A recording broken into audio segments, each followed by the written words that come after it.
शहजाद साहब आपकी तरफ आते हैं कि सदर ट्रंप ईरान के खिलाफ एक बड़ी जंग छिड़ने पर मजबूर हो सकते हैं? महक, हाँ बिल्कुल। आपकी देखिए, सवाल बिल्कुल जायज़ है आपका, लेकिन पांचवा माह है शायद इस जंग का। जी। और हम ये बातें पहले दिन से कर चुके हैं और बार बार वही बातें दोहरा रहे हैं। लेकिन कोई बात नहीं, आज जो पहले दिनों में बातें हुई आज फिर दोहराने में कोई हर्ज नहीं है। अजीब सी जंग है। ऐसी अजीब जंग है कि ईरान जीत नहीं सकता मगर हारा नहीं। ये उस वक्त कहा गया। अमेरिका हार नहीं सकता मगर जीता नहीं।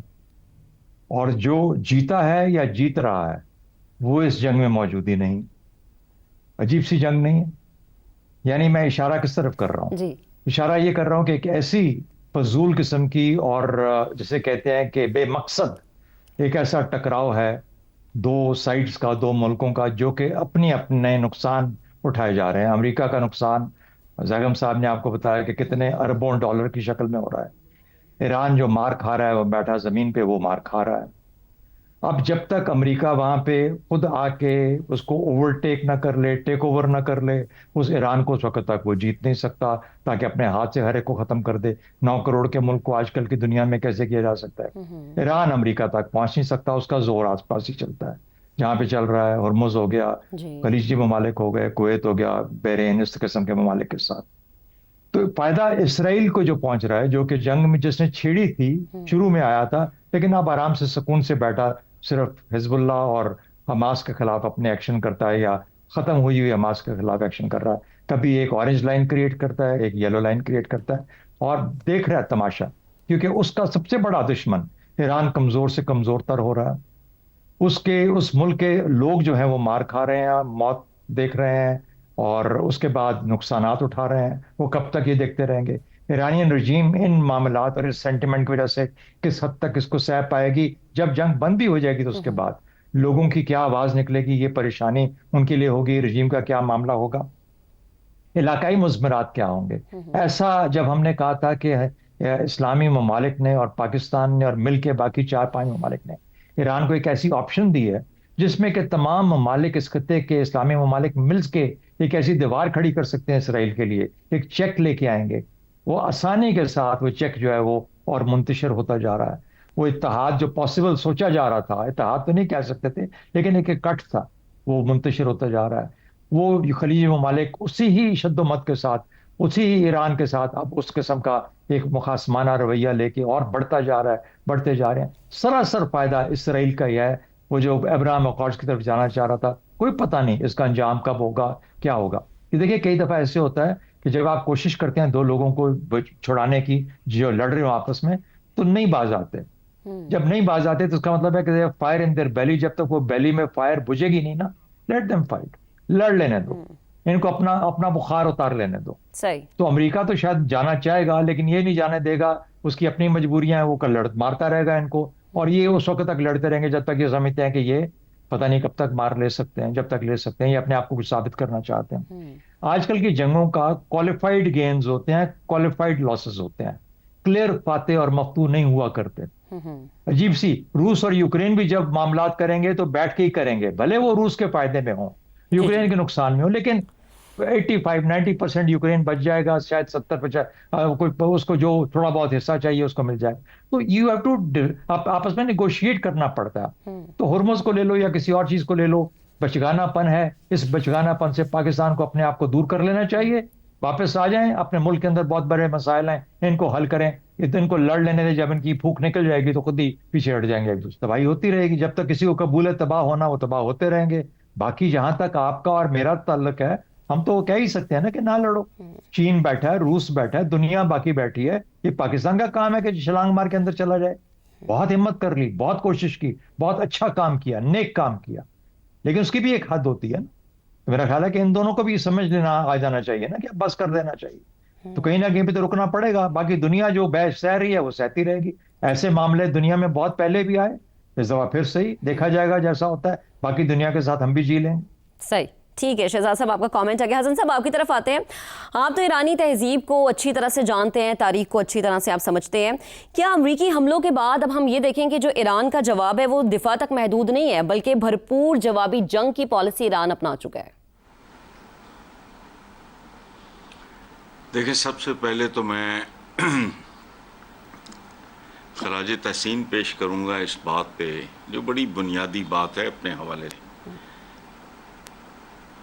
साथ के घर में आग लगी है, आपके घर में लगी हुई है हर तरफ आग, तो आप पहले अपनी आग का बंदोबस्त करो। ये जो बात की है ना शहजाद साहब ने, जी। ये बहुत कीमती है। मुझे बहुत ही अच्छी, हर तरह की गुफ्तगू पे ये एक जुमला भारी है, लेकिन बहरहाल शौक भी होते हैं अपने अपने। अच्छा, देखिए, अल्टीमेटली आपने जो दो बातें रखी हैं, असल फैसला, मैदान जंग वगैरह, तो सफारतकारी। देखिए, मैदान जंग के बाद भी मुज़ाकरात की मेज़ ही पर मामलात तय होते हैं और कंक्लूड होते हैं।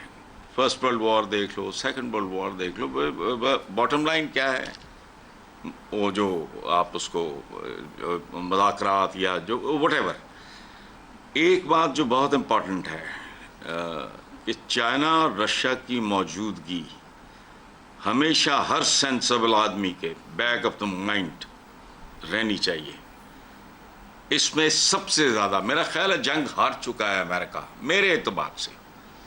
मैं वो थर्ड डायमेंशन में बिलीव करने वाला आदमी हूँ। एक्सपोज हो गए हैं बहुत बुरी तरह। अल्टीमेट क्या है वो सबको पता है। हाइड्रोजन बॉम्ब्स हो या एटम बॉम्ब्स हो, वहाँ तक तो जाना नहीं किसी की जरूरत नहीं है। उनको पता है कि फिर पत्थर के ज़माने में पहुँचेंगे। बुरी तरह एक्सपोज हो रहे हैं। इनकी कैपेसिटी क्या है, इनकी स्ट्रेटजी क्या है, इनकी वेपनरी का लेवल क्या है। मेरे नज़दीक चाइना और रशिया की मौजूदगी, मेरे नज़दीक वो बहुत अहम है। वो इल्ज़ाम लगा रहे हैं, वो डिनाई कर रहे हैं, दोनों ठीक कर रहे हैं। वो गलत नहीं कह रहे। जाहिर है चाइना कहेगा हाँ हम कर रहे हैं, बिल्कुल नहीं। सही। ये मामला इतना सादा नहीं है जिस तरह हम उसको ट्रीट कर रहे हैं। It's not only between US and Iran. सही। मेरा फहम तो यही कहता है। जी, तो हसन साहब, फिर हम क्या समझें कि सदर ट्रम्प को गलत गाइड किया गया, मिस गाइड किया गया, ईरान को वो मिस कैलकुलेट कर गए। उन्हें लग रहा था बहुत आसानी से चबा लिया जाएगा, बहुत आसानी से जो है ईरान को झुका लिया जाएगा।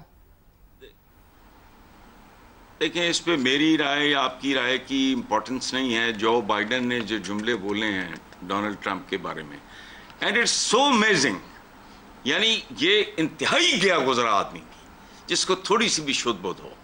ये एक पेज पे आए हैं, वो नहीं थे। I personally know this. Iranians Shah Iran के बाद मुकम्मल तौर पे अमेरिकन हो चुके थे, वेस्टर्नाइज हो चुके थे। मैं अंदर से जानता हूं, फिजिकली खुद। उनका ये ऊपर एक लिबादा लबूदा चढ़ा हुआ था, एक फासला था, एक टेंशन थी, नापसंदीदगी थी। They were not on the same page. लेकिन हमारे जहां कोई तल्लुक वास्ता होता है तो एक ही कौम। वहां अगर किसी पे मेरा कोई दोस्त हो, उसके साथ मेरा वो ना बन रही हो अच्छी, या लेकिन अगर उस पर कोई जुल्म करेगा तो जाहिर है मैं आ जाऊंगा। तो सेम पेज पे लाने वाला हैरान हो रहा है। यानी वो इस बात पे हैरत का इजहार कर रहा है कि मैं हैरान रह गया हूं कि ईरानी अवाम इस तरह रो रहे हैं और फलाना कर रहे हैं। इसका मतलब है कि बहुत ही बिलो एवरेज। और जो बाइडेन ने जो कुछ कहा है वो मेरा ख्याल है बेहतर है। कॉम्प्लीमेंट दिया था रशियन प्रेसिडेंट ने, वो एक सफारती सी बात थी जी। ये घर का भेदी है। जो बाइडेन ने जो बात की है वो फाइनल है। उसके बारे में मेरा ख्याल है कि उनको कोई होश अकल ठिकाना नहीं है, उनका ठिकाने पे नहीं है। ठीक है, ठीक है। कमेंट आ गया। रजा साहब, आपकी तरफ आते हैं कि रूस या फिर चीन की जो मुमकिन तकनीकी मुआवनत है वो ईरान को पहले से ज़्यादा स्ट्रॉन्ग कर रही है, या हम ये कह सकते हैं कि ये मुआवनत जंग पर जिस तरीके से असरअंदाज हो रही है, ऐसे ये लग रहा है कि जंग आलमी कवानीन की प्रॉक्सी बनती जा रही है, आलमी ताकतों की प्रॉक्सी बनती जा रही है। देखिए, दो तीन मामलात आपने उनका जिक्र किया। एक तो रूस और चीन की मावनत, वो मावनत है बिल्कुल। और जो अमेरिका भी इसी बात से परेशान है कि इतनी स्पेसिफिक टारगेट्स जो है वो ईरान कैसे उसको पता भी लग रहा है और वो उन पर हमले करने में कामयाब हो रहा है। वो यकीनन इसी बात की वो कर रहे हैं निशानदेही कि उनको ये मावनत हासिल हो रही है चीन से, खसूसन रूस से शायद उतनी नहीं। मगर देखिए, इसमें ज़्यादा अहम मसला ये है कि ये तो हमेशा से हमें मालूम था कि ईरान की दस्तरस में जो गल्फ में अमेरिका की मुख्तलिफ बेसिस हैं जी जी। और जो दीगर टारगेट्स हैं, ईरान ने उनकी बाकायदा तैयारी की हुई थी। और जो पिछले दिनों में जंग बंदी थी, अगर अमेरिका भी रीग्रुप कर रहा था तो ईरान भी तैयारी कर रहा था मतवातिर, ताकि वो अगर दोबारा से कॉन्फ्लिक्ट स्टार्ट होता है तो वो उसकी तैयारी हो सके। लेकिन इससे बड़ा मसला जो है ये अगर हम इसको देखें भी कि कौन ज्यादा कामयाब हो रहा है या किसके टारगेट्स बेहतर हैं, तो असल जो इस वक्त मसला ये है कि जैसे अभी पहले कहा गया कि ये जो कुछ अभी हो रहा है ये तो इजराइल का मंसूबा कामयाब हो गया है, क्योंकि एक तरफ तो मशरिक वस्ता में एक तकसीम जो है दोबारा से शुरू हो गई है। ईरान और बाकी गल्फ स्टेट्स के दरमियान जो कॉन्फ्लिक्ट है वो रीस्टार्ट हो गया है। वो एक बहुत बड़ा सेटबैक है ये जो पीस प्रोसेस हुआ था।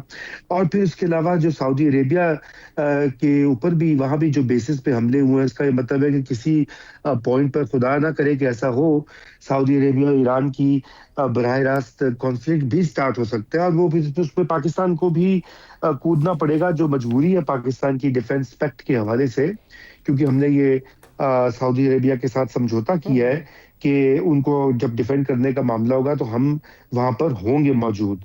तो इसका ये मतलब है कि ये तो जो इजराइल चाहता है उसको हासिल हो रहा है। और ये एक बहुत ही तशवीशनाक बात है। ईरानी क़यादत के लिए भी ये तशवीश होनी चाहिए कि जो उनका, जिसको वो दुश्मन समझते हैं, उसी के मंसूबे को डायरेक्टली या इनडायरेक्टली वो उसको तक़वियत दे रहे हैं। तो इस लिहाज से अब यही एक अहम जो मामला आगे आने वाले दिनों में देखा जाएगा कि क्या दोबारा से सालिसी की जो एफर्ट्स हैं वो शुरू होती हैं, और वो शुरू होती हैं तो वो कितनी कामयाब होती हैं, क्योंकि यही अब एक बहुत बड़ा चैलेंज होगा एज वी गो फॉरवर्ड। मगर यहाँ पर ये जरूर कहना बनता है कि आलमी कवानीन का जहां तक ताल्लुक है, देखिए आलमी कवानीन तो बिल्कुल जिसे कहते हैं चूल्हे में जा चुके हैं। ये जंग भी पहले स्टार्ट ना होती, अगर अमेरिका को या इजराइल को थोड़ा बहुत भी आलमी कवानीन का पास होता, या जो कुछ फलस्तीन में हमने देखा है 2023 से जी जी। और अभी भी जो गजा में हो रहा है, वो भी आलमी कवानीन की सरासर नफी है। तो मेरा ख्याल है कि ये अब तो इस बहस इससे आगे निकल चुकी है कि आलमी कवानीन क्या कहते हैं। और रजा साहब ये भी बड़ा जरूरी है, क्योंकि हमने ये देखा कि उन्होंने आलमी कवानीन को बिल्कुल पसे पुश डाला हुआ है, कोई पाबंदी नहीं है। और जहां पर जंगें होती है वहां पर इन कवानीन की फिर पाबंदी नहीं की जाती, अगर कर दी जाए तो फिर जंगें कैसी।